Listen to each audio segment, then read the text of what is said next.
Welcome to the EMMO Gron Pro assembly video. This video will guide you through the step-by-step unboxing and assembly process. Before starting the assembly, prepare the following tools. Before you begin, check the bike's model and color. Record the serial number and take a photo. Unpack carefully and follow the warnings to avoid any damage. When placing the front wheel, keep the disc rotor facing up. After removing all packaging, you'll find all the necessary parts inside. Let's start with the handlebar installation. Use a 5mm hex key to remove the stem top cap. Put the handlebar onto the head tube. Keep the front fork, cables, and brake lever facing forward, so the brake caliper is on the kickstand side. If the handlebar and fork are not tightened, the frame and fork will be loose, and the bike cannot be ridden. Open the quick-release handlebar stem and align the two holes by rotating the handlebar.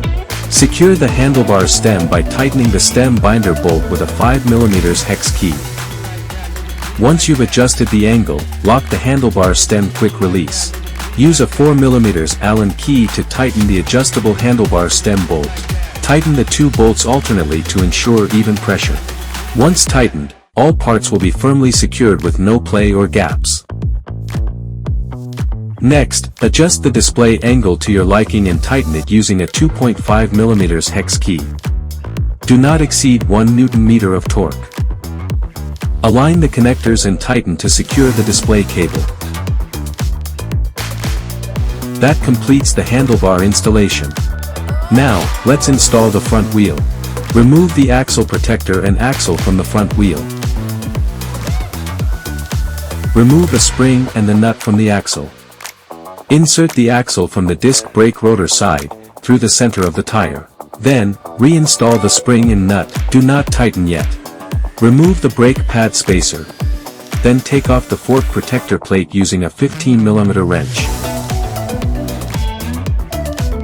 Make sure the suspension is facing forward and the brake is positioned on the kickstand side. Align the front wheel with the fork dropouts, and carefully slide the disc rotor between the brake pads as you insert the wheel.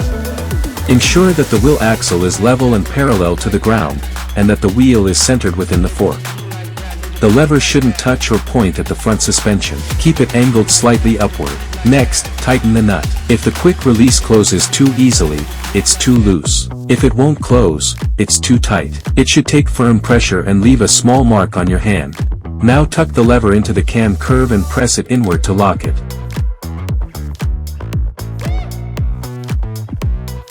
Quick release safety check. Lift the front of the bike and spin the wheel. It should spin smoothly, with no wobble. Rock the bike forward and back while holding the handlebars. Make sure there's no looseness in the wheel, fork, or handlebar. Next, let's install the fender. Remove the screw from the fork arch. You'll need it later to attach the fork, headlamp, and fender.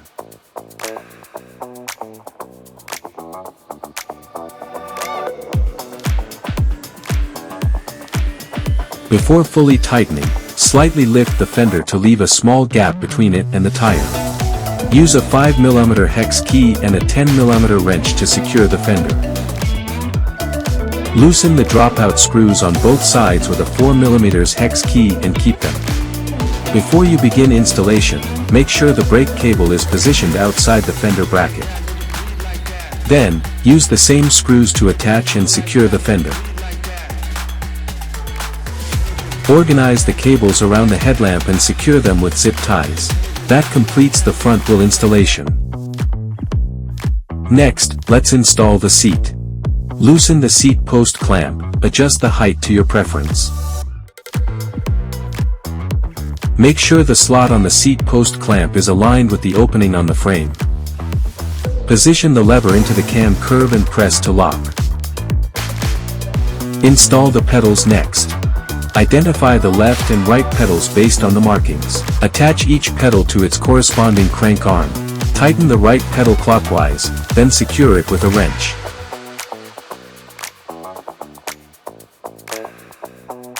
Tighten the left pedal counterclockwise, then secure it with a wrench.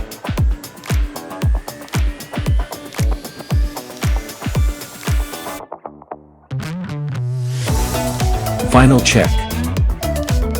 Pump both tires to the recommended pressure, between 25 and 30 psi.